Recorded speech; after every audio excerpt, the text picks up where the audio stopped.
Hello, everyone. Thank you for joining us for today's event featuring Mr. Joseph Calandro, speaking on his most recent book, The Business of Personal Finance: How to Improve Financial Wellness. My name is Srish Chatterjee, Professor of Finance at the Gabelli School of Business and the Gabelli Chair of Global Security Analysis at Fordham University. On behalf of the Gabelli School, a very warm welcome to all of you. Since the inception of this speaker series, the Gabelli Center and our wonderful co-presenters, the Museum of American Finance and the CFA Society of New York, have sponsored more than 50 events that have drawn close to 9,000 attendees. We are tremendously proud of this dynamic collaboration, and a full archive of our video content will be shared in the thank you email that you will receive. I'm very happy and proud to introduce our speaker today. He's a fellow of the Gabelli Center of Global Security Analysis at Fordham University. Joe is the managing director of a global consulting company, has many years of experience in consulting, and as I have found from my personal interactions with him, he has a deep expertise in corporate finance and corporate strategy. Prior to writing this book on personal finance, Joe had written two books: Applied Value Investing in 2009, published by McGraw-Hill, and Creating Strategic Value in 2020, published by Columbia Business School.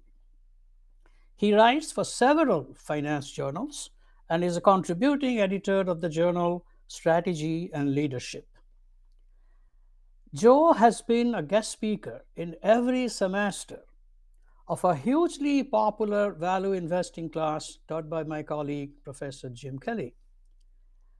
He has also helped me out in some of my M&A classes by discussing Disney's acquisition of Marvel Enterprise, quite a complicated acquisition. I'm very thankful to Joe for that help. Joe's current book captures many insights from the world of finance, covering market uncertainties and financial strategy.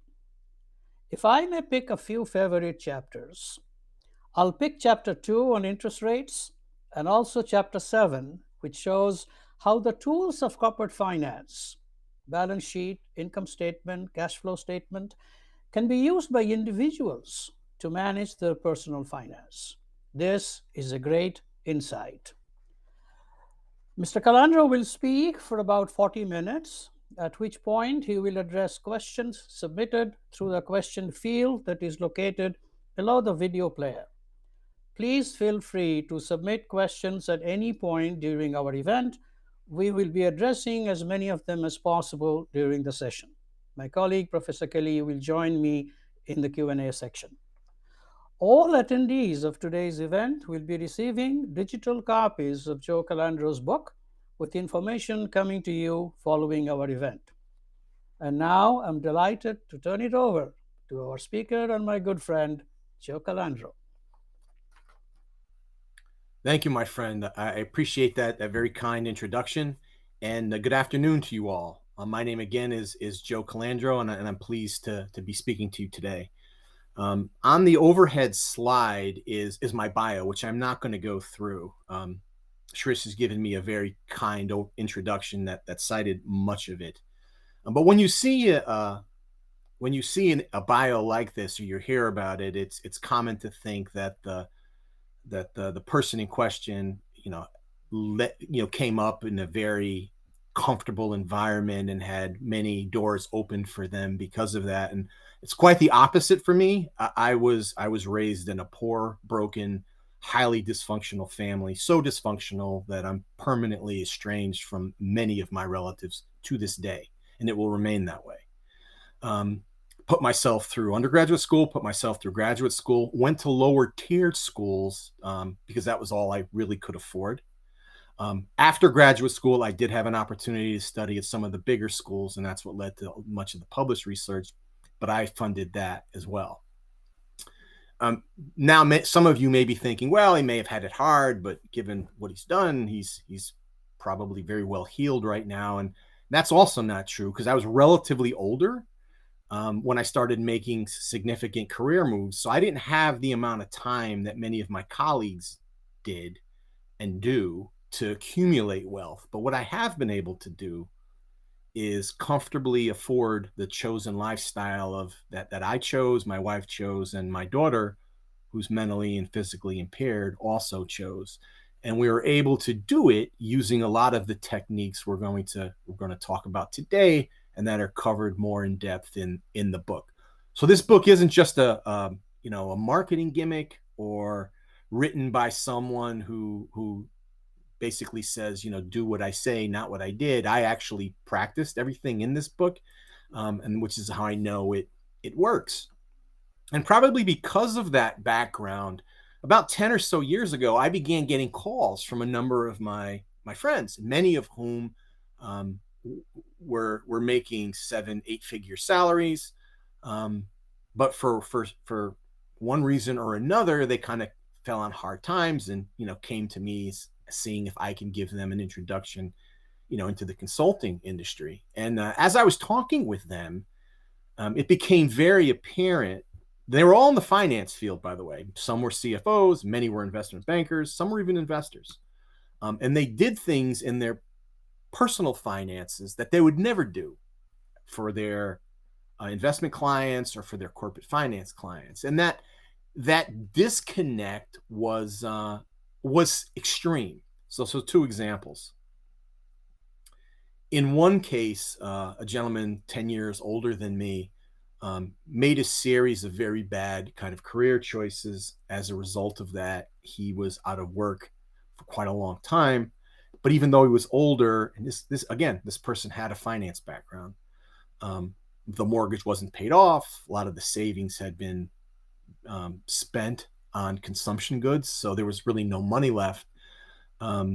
Developed cancer, and given the depression he was under, began drinking more than he should have. He ended up, dying of an illness that arguably he could have or should have survived.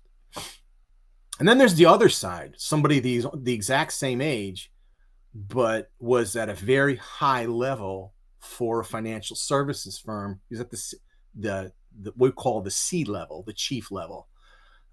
Very well regarded. He was in his mid-60s, on top of his game. One of the last times I saw him, he had told me, basically his lifestyle's funded, his children's lifestyle's funded, and his grandchildren's lifestyle is funded, and that he couldn't wait to retire to spend time with them. He also developed cancer and passed away, and I'm convinced one of the factors that led to that was the stress he was under over so many years professionally. In other words, we have an example here of someone who basically went through all their money, and then their financial situation clashed with their personal finance situation and resulted in an unfortunate death. And completely the other side, someone who just did very well, but kept there was no stop as to like what's enough, how much is enough, how much will your lifestyle do you want to kind of continue to fund or begin to enjoy? And it bothered me, and it got me thinking. And especially the interaction between physical wellness and financial wellness, which we're hearing about that a lot today, but then you really weren't hearing too much of it. I was presenting, as luck would have it, I was presenting a paper I wrote at Oxford, and I ran into my co-author, John Hoffmeyer, and he and I got to talking over breakfast, and he came at personal finance from the other direction. He is very interested, both academically and professionally, in employee ownership of businesses. He worked on several deals that had employees actually purchasing the business that they worked in and effectively owned it. And his experience was very similar to mine, that many of the employees went through their money very, very quickly. And he said, I'm not going to do any more of this until we have something in place where we teach people how to handle their money. So I saw it from kind of the white collar angle. John saw it from the blue collar angle, and we were seeing the exact same things. So I began looking into this a little bit. And as part of that, I had lunch with my good friend Jim Grant, who's shown on the left-hand portion of the slide. If you don't know who Jim is, he is a legendary financial journalist, financial analyst, financial historian. Um, he's also quite an accomplished personal investor and just an all-around really, really good guy. One of the smartest men I've ever met. We were having lunch, and he was working on an article at the time in this general area. You'll see the cover of it to the right of his photo. It was published in Time Magazine in April of 2016. At the time, the U.S. national debt was almost $14 trillion. Today, it's $31.2 trillion. So we've more than doubled in 6.5 years. National disgrace. But Jim's comment to me on this topic was, hey, have you read Ben Graham's memoirs? And for those of you who don't know who Benjamin Graham is, he's the founder of security analysis. And, we're coming to you today from the Gabelli School of Security Analysis. He's more popularly known as also the founder of what's known as value investing. He's also the teacher of Warren Buffett. So clearly somebody who taught Warren Buffett how to invest can teach us all. And his writings are inordinately insightful. At that time, I had read literally all of Graham's books with the exception of his memoirs. So I read it. And, Jim was right, as he usually is, or as pretty much he always is. And this quote in particular, Graham, struck me. I quickly convinced myself that the true key to material happiness lay in a modest standard of living which could be achieved with little difficulty under almost any economic conditions. So knowing that, John and I went to work. And how we approached the topic, what academics will do is we do what's called the literature search, which means you read the papers and the books of kind of everything in the field, and you see what can I contribute to this. And the personal finance area in general, the material is at what we call a very high level. A lot of great stories, some not so great, but there's really not much actionable there, especially if you're looking at this as a finance professional or as a finance instructor. So what we try to do is create a book that's both practical as well as has some academic rigor that can be used to teach students at all levels how to practically go about this and avoid some of the mistakes that we were seeing. We talked to a great many of our colleagues in the fields of economics and finance, and we're very honored to have Dick Silla of NYU and the Museum of American Finance, as well as professors from University College London, Harvard Business School, and Virginia Tech endorse the book. So we feel we generally achieved our goal of kind of merging those two areas. And we began by taking some very good advice a number of our friends and colleagues gave us was, look, given some of the things you've observed, it would probably be beneficial to put together like a list, almost like the 10 Commandments of some of the things you'd observe. And we did that. And we're going to offer you this list in no particular order, unlike the original 10 Commandments, although a few of these are linked. Again, the book goes into detail on all these, and I know you're going to get a copy of it. I'm just going to profile them here. The first is that the house you live in is your home. It is not a source of equity to unlock or an ATM-like repository of cash to spend. This commandment is the direct opposite of much of the things you're hearing in the press, especially before the latest round of market volatility, but it's also not what you're hearing today. I'll have more to say on this because it pretty much is the most important commandment later on in this talk. Moving to number 2, whenever you make a purchase, even a large one like a home or a car, try to pay discount prices whenever possible. One of the things Benjamin Graham is known for, as I indicated earlier, is to found the discipline that's known as value investing. That is one of the areas that I concentrated on in my academic research, and I try to concentrate on it in my professional practice as well. The theory that underlies that discipline is what's known as the margin of safety. In other words, if you pay less for anything than what it's selling on the market, even if you make a mistake, the mistake will be controllable. It's a tenet of corporate finance and personal finance is that you never want to make a big commitment that if it goes wrong could hurt you. We're all human beings. All human beings are fallible. And frankly, most human beings make a tremendous amount of mistakes, including our elected officials who are up for their jobs today. This isn't, and I'm not calling out any one party. All the parties are staffed by people. People make mistakes. Mistakes are a fact of life, period.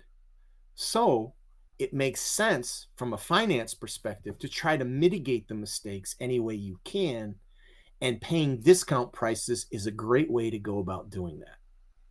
The third commandment is pay close attention to interest rates. This means both the interest rates you pay as well as the interest rates you earn. You pay interest rates on things like mortgages, car loans, and obviously credit cards. Most people don't understand how high their credit card rates actually are because of teaser rates and the way credit cards in general are marketed and the material sent with the small print. We can get more into that later, but you have to compare those to the interest rates you earn. And until fairly recently, interest rates were at historic lows, ridiculously low rates, which again generated a number of behaviors which if you're not careful, have hurt a number of people and still can hurt us going forward. And we'll try to talk a little bit more about that too. Fourth, limit the purchase of luxury goods and fund such purchases with cash rather than credit, right? Luxury goods, things you don't need to live on. The economy right now is run on luxury goods, much of which we really don't need. With inflation doing what it's doing and interest rates coming up, there's likely going to be less of that, or at least I hope there will be less of that. If it's not managed properly, it could generate some level of economic disruption, and it likely will. Again, the key is to kind of get ready for it. And one great way to get ready for it is the fifth commandment, saving money. Again, saving money and having a cash balance on hand is almost considered tawdry and a mistake at both the corporate finance level and the personal finance level. And that's in general. However, if you talk to somebody like Warren Buffett or any of the other well-known value investors, as well as corporate executives who manage their companies that way, they all have significant cash balances. And they all have very low levels of debt if they have any. Again, very good habits to get to learn from, especially as you age. Young people can afford more debt. They're young. They're just starting off in their career. As you age, you should be taking less and less debt so that when you hit your peak earnings years, you're effectively debt-free, so you can save and put more money away for retirement because peak earnings years end. Again, more on that potentially later. The sixth commandment, even if you don't learn anything else in this talk, please pay attention to this one. There is absolutely no easy way to become wealthy. If something seems too good to be true, it is. Remember, play good defense, and we'll get more into that as the talk goes on as well. Size matters. So absent some very compelling reason, you should generally only invest with large money management firms. So why am I saying this? Again, you should always think of what am I going to do if something doesn't work out? If you give your money to a large money management firm and they make a mistake, either by omission, meaning they didn't do something they should have done, or commission, meaning they did something they should not have done. Large money management firms have significant assets of their own and significant amounts of insurance to cover those assets in the event of litigation. In other words, there's something there for you to sue and seek damages or return of your money. If you have a smaller money management firm, that option may not be there. Again, I'm not saying all small firms are no good, but all else being equal, the larger, the better in general. Commandment 8 is related to Commandment 7. Don't put all your investment eggs in one basket. And again, we're seeing what happens when people don't follow this commandment and went all in and cryptocurrency investing, and pretty much lost all their money. Again, you should diversify your holdings among asset classes and managers, and lean towards your larger managers, because again, they'll have assets of their own and a large amount of insurance that is there for you in the event you need it if something goes wrong. Number 9, ignore the Joneses, something most people do not do. We live in an age of idiocy when it comes to social media and some of the nonsense happening across our society, and the power of influencers. And many people have internalized that and live externally and are concerned about how people view them. When I see this, being the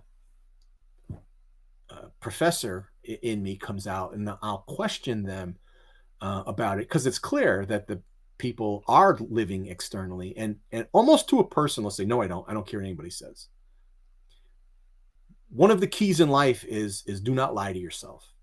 Be honest with yourself, how you view the world and how you want the world to view you. If you do, if you see me on the weekends, I'm in a t-shirt, hat, I don't shave, I'm in jeans, and I could care less if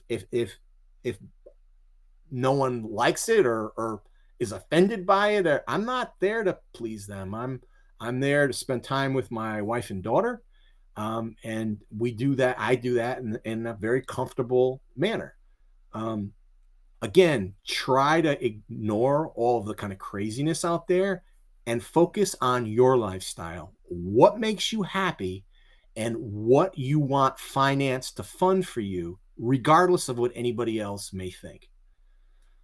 Number 10, if you come to be defrauded, and we're all at risk of being defrauded. So Jim Grant, who I talked about earlier, an employee defrauded him.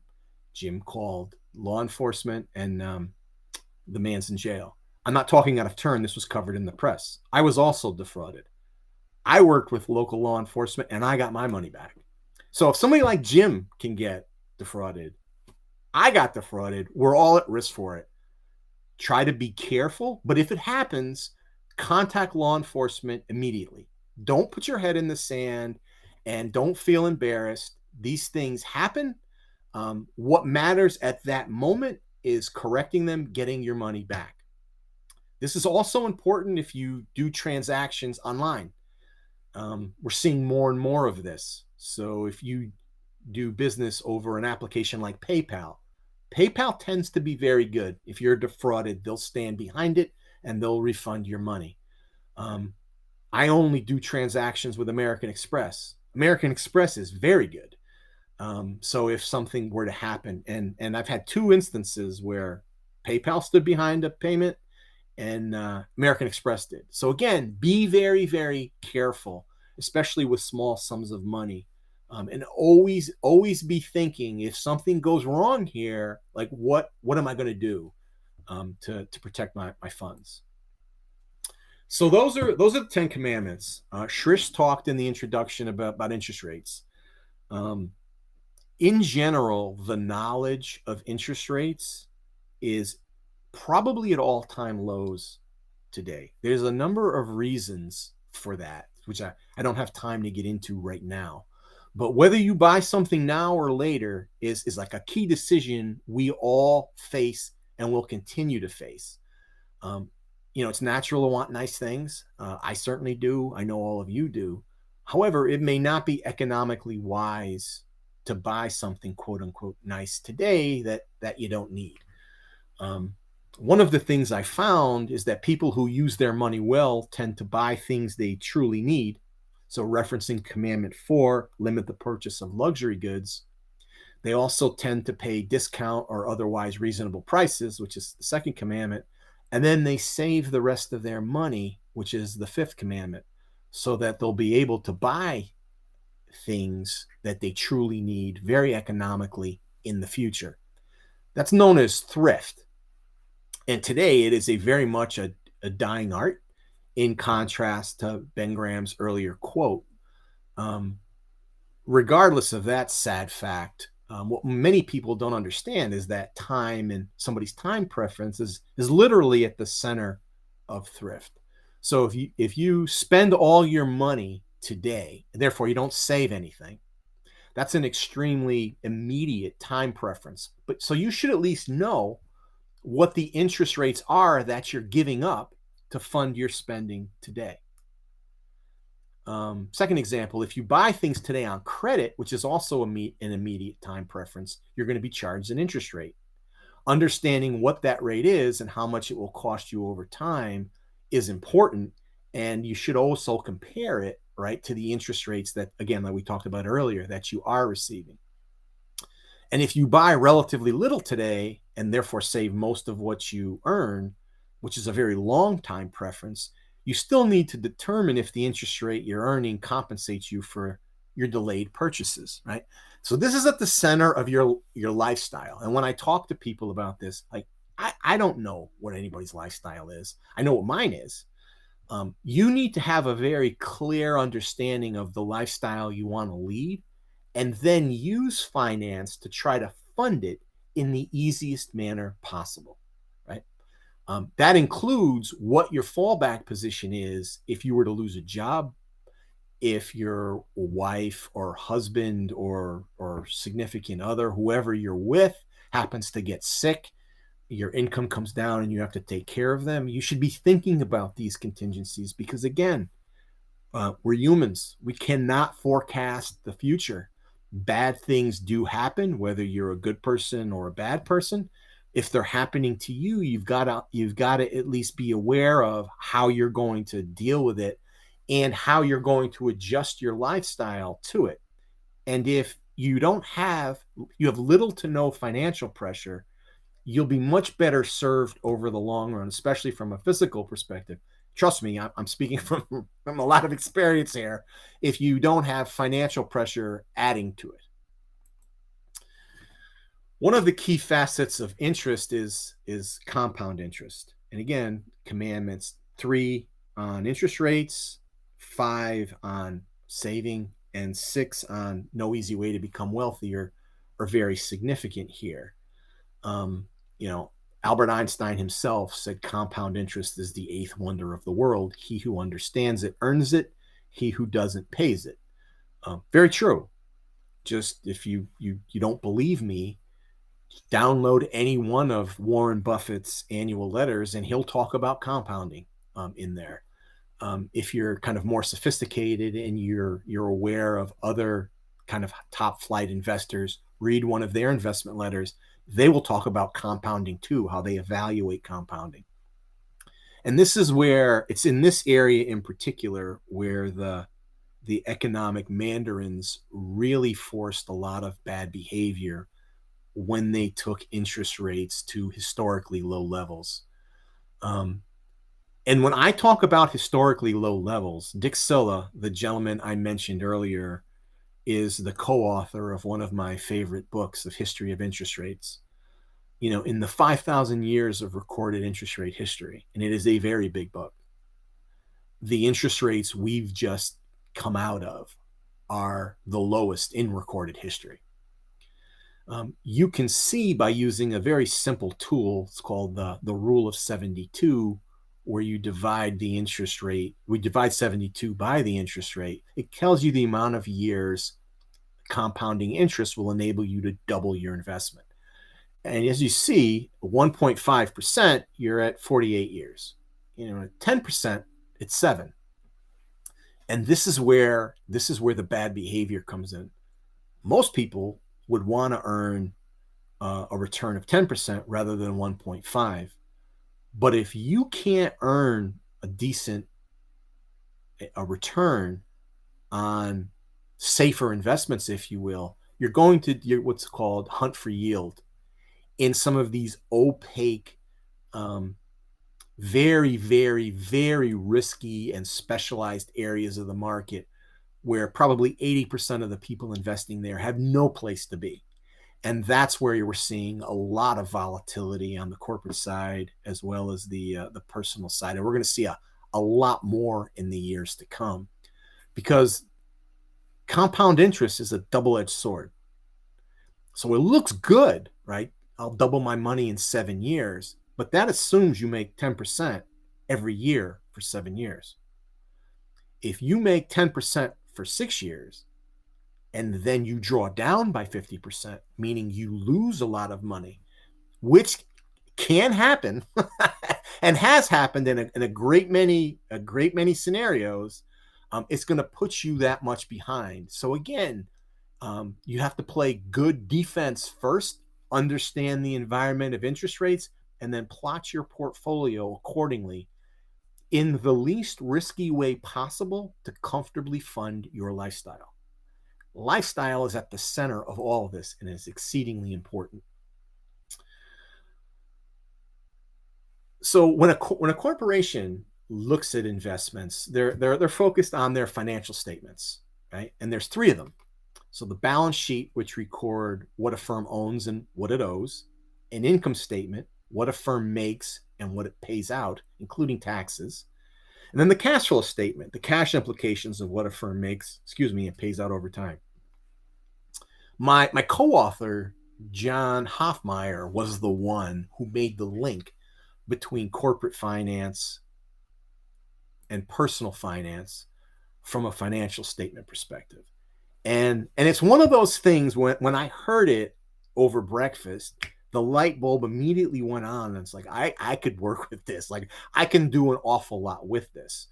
And here's how it works. So a balance sheet can be done for a corporation as well as a household. It just basically lists what you own as an asset and what you owe as a liability. The difference between the two is your net worth, your owner's equity, if you will. A personal budget is very similar to an income statement. It basically lists what you make and what you're going to pay out, including taxes over a given time frame. And then the family checkbook, right? The cash implications of kind of all of that.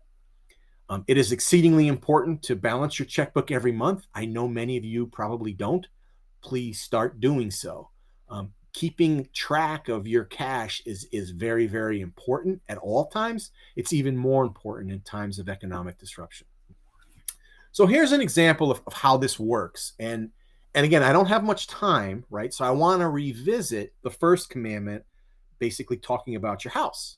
The house where you live is your home.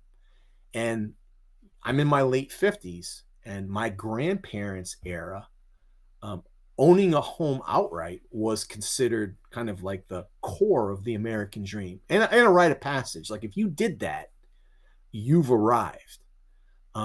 Not everything improves over time. We've lost that aspect of it, and I think we should get it back. And here's a kind of simple example to illustrate why.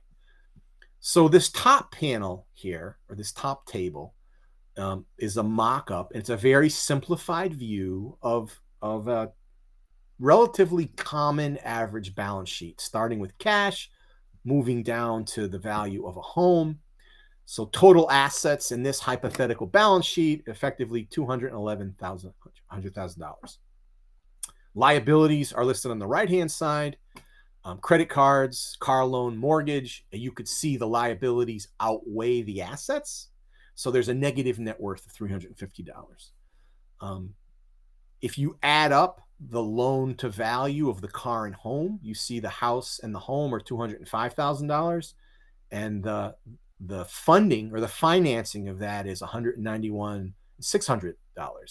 That gives a very high loan to value ratio. All that means is those assets are predominantly funded externally. through a bank or some form of debt agreement, right? So you don't own those outright. Take the exact same example, but pay off the home, and you see a dramatically different view of net worth. And as you can see in the bottom panel, the mortgage goes to zero. All the values remain the same, but because we don't have the mortgage, net worth moves from a negative $350 to $189,650. Again, there is value in paying off a home. When I talk to people my age and they're asking me questions in the personal finance area, the first or second question I ask is your house paid off? And this is the typical response. No, but I could pay it off if I want to. I wish I had $1 for every time I've heard that. So my response is, why wouldn't you want to do that? Well, I want my money in the market. What market? Well, stock market, of course. Why would you want it there when the market's down by X percent, and X is a large number? Why would you even want to risk it at that level when at this age we're at arguably the end of our peak earnings years? Like, what are you going to do if you've lost your job? How are you going to fund your home? And I usually get a dumbfounded look on my face. And these are from finance people. I mean, investors, bankers, consultants like me. For whatever reason, they never thought of it that way. They've been so conditioned to, keep your money in the market, keep your money in the market, keep your money in the market. The goal of personal finance isn't to keep the money in the market. It is not. The goal of personal finance is to help you to comfortably fund your chosen lifestyle. You need to know what that chosen lifestyle is, but when you could comfortably fund it. And 9 times out of 10, the house you live in is likely going to be the center of it, because that's where you are, your spouse is, your kids are. Whatever involves your lifestyle is centers in the home. So take care of it, pay it off, and that will allow you to thoroughly enjoy it. That's the long-term view. We see the short-term view the exact same way. So we did this with a personal budget example.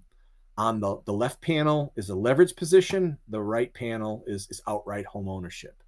So we start with salary and wages on line A and kind of work our way down. And as you can see from line K, given this spending, which by the way is not extreme, this hypothetical household would need $2,500 of debt to fund their lifestyle. By the way, $55,000 is generally the average salary in the United States. And yes, I know for some of you who are statisticians, there's wide variability around the average. But again, this is a simplistic example. So we did the same thing here. We basically assumed outright home ownership. So we took the mortgage out. And instead of having to borrow $2,500 to fund the lifestyle, you have an extra $18,500 to save to continue funding the lifestyle in the future. Again, outright home ownership is a very, very good thing that we all should be striving for. And as instructors, we should all be counseling our students and anyone listening to our material to at least kind of seriously consider it and actively work toward it. So again, these are the 10 commandments, which I'm not going to go over again, but like my idol Mel Brooks, like there isn't just 10, there's 15. This photo is from the Mel Brooks movie History of the World, when Noah went up to the mountain and came down with 15 commandments, dropped a tablet, it broke, and he defaulted to 10. So try to put a little humor in for the finance discussion, but there are 5 more. So number 11, remember that finance is a means to an end. It is not an end in itself. I mean, I can talk about this for hours. The financial end is the lifestyle you're choosing to live. Easily funded lifestyles allow you to spend more of your time enjoying life rather than struggling to pay for it.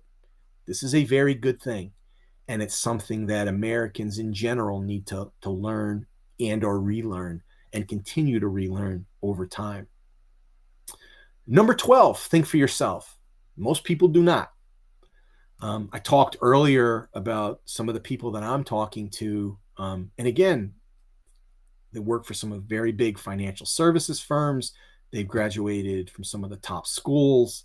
And when it comes to home ownership and stuff, they just follow the crowd. They aren't stepping back, thinking for themselves. As a nation, we need to start doing a lot more of this. There's no reason why that can't begin from a personal finance perspective, and I hope it does. Number 13, protect yourself at all times. So I boxed when I was younger. That's actually how I met my wife, who's listening in today. Whether you're boxing a match or sparring, you're constantly reminded to protect yourself at all times. That is exceptionally good advice, finance in general, corporate, investment, and or personal. Don't forget, like, you can't be defrauded if you don't give a fraudster your trust, your confidence, and your money. So if you are defrauded, it's because you made a mistake somewhere by trusting someone you shouldn't have. So again, protect yourself at all times. One thing that all the top level investors I know have in common, and I know many of them, they are all rigidly contrarian, and they protect themselves to the Mike Tyson in his prime couldn't get a shot in on these guys. And it's because of that they're very, very skeptical, don't take anything on face value. Again, you could take this too far. So you need, and with respect to your lifestyle, to understand how far is necessary, because if you do take it too far, the people you're talking to, even some good ones, you're going to miss some opportunities. Some will say it's good to miss a few opportunities if it's going to cause you to avoid somebody like Madoff. Madoff was very easy to see. People just didn't want to see it. Again, there's a psychological element here, which I don't have time to go into. Number 14, no one can predict the future, but everyone can prepare for it. I have an economics background. I published quite a bit. Many friends of mine are quantitative analysts. We all think we're pretty good with numbers. Those of us who have battle scars know we can't predict the future. Many people still think they can, especially today. They can't. So don't listen to them. You don't have to predict the future to do well by it. Some of the key things you do need to do is think hard about the choices and trade-offs that life throws at you, which we talk about in Commandment 12, protect yourself at all times, Commandment 13, and don't waste time trying to predict the future, what the future may hold, this commandment. Instead, try to fund your chosen lifestyle very, very comfortably so that you can enjoy life, generally regardless of what it throws at you while we're still here. We're not here very long, so let's make good use of the time we do have. And 15, your finances, including your job and career, are your responsibility and no one else's. We need to learn this lesson as a nation too, where we think we're not accountable for anything and that somebody's at fault for like whatever. No, your finances are your responsibility. If you make mistakes, and we all make mistakes, learn from them, get better, and improve over time. I know I'm running short on time. I have a case study here. It's covered in a book. I'm not going to go through it because, again, I am short on time. It's an actual case study. I made the person anonymous. He's a very good friend of mine. He's a Vietnam War veteran. Came up on a blue collar basis, and if you compare the lifestyle that he lives now, that he's retired, to many of the white collar people I know who made a tremendous amount of money more than him, but for whatever reason didn't save it, made some mistakes, Dwight lives a much more comfortable retirement and comfortable lifestyle than virtually almost all of them do. That is a very instructive lesson that we can all learn from. I hope we do learn from it. that's the close of my prepared remarks. And I wish all of you the very best wishes for a happy and financially solvent life.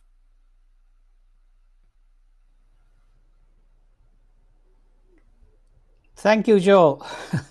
We should all be very thankful to you and your co-author for bringing this book out. As Dick Silla says in the back cover of the book, it is full of very useful and helpful instructions. We have some questions. I knew you would. No, these are questions from our audience.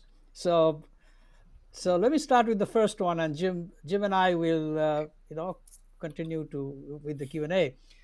The first one is from Amina Lucio, asking, is long-term insurance worth purchasing? Excellent question. So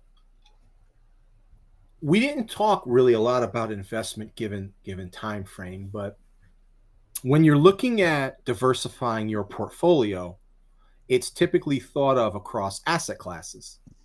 So the simple ones are equity, short-term debt, long-term debt, high-yield debt, real estate, the home we own, and then some level of cash. And I do mean cash in a federally insured bank, so that if you need it for whatever reason, you become sick, spouse becomes sick, child becomes sick, you need a big repair to your home, that there's ready cash available to pay for that. For some people I talk to, I counsel them to look hard at long-term life insurance as a potential asset class. Now, why do I do that? The credit environment today is exceedingly risky. And the reason for that is when interest rates came down, it made all sorts of debt very, very affordable. And companies that economically should have failed were able to refinance and keep going, almost like zombies, very far down the road. So you have this kind of hodgepodge of debt. And unless you're an expert credit analyst, and most people are not, it remains a specialty. It is a specialty. You want to try to do whatever you can to mitigate credit risk in general. And a great way to do that is to look at one of the high-rated life insurance companies. I can't give you names because of my profession. Some are audit clients. I'm not an accountant, but I'm under a bunch of regulations, so I can't mention any names. But if you look at a AAA rated insurer as well as some AA rated insurers, they have products that provide a guarantee return over a given time frame. Now, a couple things on guarantees. And we cover this in the book, so I can't go into too much detail, but it's generally only as good as the firm making it. So if you're listening to social media one night and some idiot who's schlepping a financial product guarantees you 30% returns or your money back, he goes bankrupt, you don't get your money, and you lost it all. But if a highly rated insurance company makes a claim and they don't deliver on it, again, they're large, they have assets of their own, they have a lot of insurance, there's something there for you to sue. So for certain people, those types of products can make a great deal of sense. It varies from person to person, and I don't know your current situation, but if you feel it may be something for you, I would suggest do not go to one of the investment banks. Start with one of the large life insurance companies, talk to some of their representatives, have them send you information and see what they offer. Some of them are quite compelling for the right person. Okay, thanks, Joe. Before we go any further, I'd like to invite the audience to ask some additional questions. We will have time to get to a few more. Here's one from Coral. My accountant counseled me not to pay off my home mortgage because of the unlikelihood of getting a loan if I don't already have a loan in good standing when applying for a new loan. Please comment on that strategy. Makes absolutely no sense to me. I was a credit analyst, so I'm not as credit savvy as a colleague of ours at the Gabelli Center, who's a distressed credit analyst, but I'm fairly good at it. You pay off a home, it makes you more credit worthy because the loan could be collateralized by the home. Normally, you wouldn't want to do that, but to say if you pay off a loan, it makes you less credit worthy. Unless I'm misunderstanding the question, that's just not true. Well, just following up on that, what if you have a mortgage with a low interest rate? You took on a mortgage at the bottom of the market, say at 2 or 3% interest rate. Wouldn't it make sense to hold on to that because interest rates are much higher now? Well, again, right? My position is it's not just the home you're protecting. It's the amount of years you can enjoy the home and how comfortable you will be in the home. So I got this I still get it from friends of mine who, well, I'm at X% interest rates and, there's the tax savings. The tax savings on low interest rates isn't very great. So that's the first thing. The second thing is whether you have a low interest rate or not, if you get into financial trouble and your house isn't paid off and you can't make payments, you could lose your home. That's a fact. That's not a risk I want to bear at my age. For those of you who literally do have money sitting there in this economic environment and you could comfortably afford to pay off your house, the question I have would be like, well, what is preventing you from doing that? And don't say returns, because again, the purpose of finance is to comfortably afford your lifestyle. Living in a home that you own outright is a very comfortable proposition. Hard stop. Check the box on that one. And then to fund, and we showed you from those brief examples, it is much easier to fund your lifestyle going forward without that encumbrance to your finances. So whether your interest rates are low or high is kind of irrelevant. What is relevant is, can you afford to pay it off? And if paying it off would improve the quality of your lifestyle. In almost every case I could think of, the answer is yes, it would improve it. And the only thing preventing people from doing it is they think they're going to make more by staying in the market. And my proposition is whether you make more or not is irrelevant.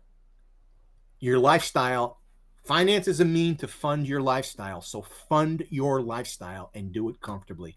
Whatever happens in the market is irrelevant. This is very hard for many people to do. Warren Buffett has talked about this for years, as have a number of other very highly ranked investors. I don't really care what the market does. I know what I want to do. When it comes to personal finance, you've got to have a handle on how you want to live and then seek to fund it as economically and comfortably as possible.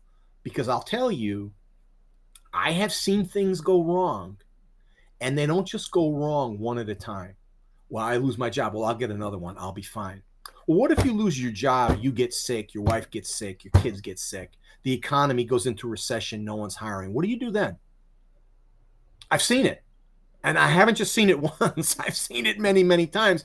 And all of a sudden, people are caught. The purpose of this is to try to prevent the risk of getting caught, regardless of what happens.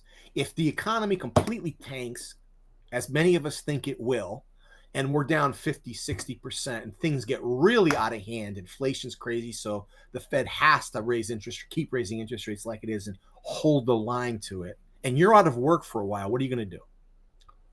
You still have that mortgage, and all of a sudden the money you thought you had in the market is gone or cut in half, and now you're under pressure. again, the purpose of this is to try to avoid pressure. Remember the quote that Ben Graham, and is it possible to put the slides up again to go back to page 3 or 4? By any chance? Don't know if Rachel must be. All right. It's on page 4. I'm going to read it. Now, again, this is written by Benjamin Graham, the guy who taught Warren Buffett how to invest, the guy who created value investing, the guy who created security analysis, right? So this is a guy who knows some things about finance. He learned this lesson the hard way. I learned this lesson the hard way. I'm begging you all, don't learn it the hard way. I quickly convinced myself that the true key to material happiness lay in a modest standard of living which could be achieved with little difficulty under almost all economic conditions. That last phrase, under almost all economic conditions, is exceedingly important today. I don't know what's coming. None of us know what's coming, but people a lot smarter than me are telling me we have trouble coming and it's going to be bad and it's going to be long. If that comes to pass, owning your home outright will cause you much less grief and much more stability than if you do not do that. This is particularly important for older people. But again, this is your call. And if your lifestyle is geared to debt and you want to just write it up and try to make as much, post as many numbers as you can so people will think you're whatever, that's your lifestyle, have at it. Lots of luck, have at it. For those of us that don't care about that, just want to be comfortable and enjoy ourselves and our time with our families while we're here, I'd say pay serious attention to Mr. Graham. You're not smarter than him. I'm not smarter than him. Buffett's not smarter than him. He at least deserves a hearing, and you should at least seriously consider what he has said. Let's see if we can get in a couple more questions. Here's a question from Matthew Kellen, which is very similar to what Jim just posed, except that it's not about a home. So the question is, retailers are offering 0% financing, spreading payments out over the next year.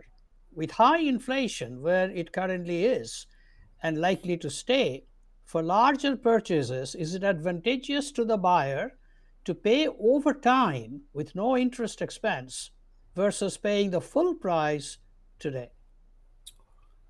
Excellent question. So the thing with finance is people do stupid things all the time, including retailers. And if a retailer is going to offer 0% financing on something you truly need, and this is important, then yes, it does make sense. I'll give you another example, one that I took advantage of. Last year we bought a new car. I don't like that. I was gonna buy it outright. The salesman said, don't do that. Finance it and pay it off next month. But if you do this, you'll get like 3 oil changes for free. And there's absolutely no cost if you do that, right? So if you want to take advantage of financial giveaways, that is completely legitimate. So long as, and I'm underlining so long as, it's something you actually need. My wife and I needed another car. We had to buy one. So it was something we had to do. So I took advantage of you see this all the time in finance, right? This is not an excuse to buy a whole bunch of luxury items you don't need because it's 0% financing. Okay, Joe, let me try to get one more quick question before we sign off. From Dominic. It says, what is your best advice to a senior in college graduating this spring, looking to healthily handle his finances in his younger years? Great question. Well, the fact that you asked that question shows you're well on your way. So, think for yourself, right? Really pay attention to how you want to live, what you want to do, and ignore all the noise around you. My generation failed the younger generation in a variety of areas. One of them is certainly in finance. I'm trying to do my part to correct it. Again, focus on how you want to live. You can live frugally. You could live very well, and really try to understand what makes you happy. How do you want to spend your time, and then work financing to as efficiently as possible to make that happen over time. And if you go into it with that mindset, which sounds like a mindset you already have, you'll do exceptionally well regardless if you're a CEO at a firm, a mega investor, or like my friend Dwight, if you're basically just a 9 to 5er, but you just managed your finances well, and you put yourself in a position where you could thoroughly enjoy your life as well as anything in between. I wish you and people like you absolutely all the best. Okay. Thank you, Joe. Thank you very much. I'm sure we could go for another 10, 15 minutes with all the questions, but we are just completing the hour. So thanks everyone for attending. And please join us again on December 1st, which will be the last webinar of this calendar year. And Professor George Serafine from Harvard will talk about his most recent book titled Purpose and Profit. So thanks again, everyone, for joining us.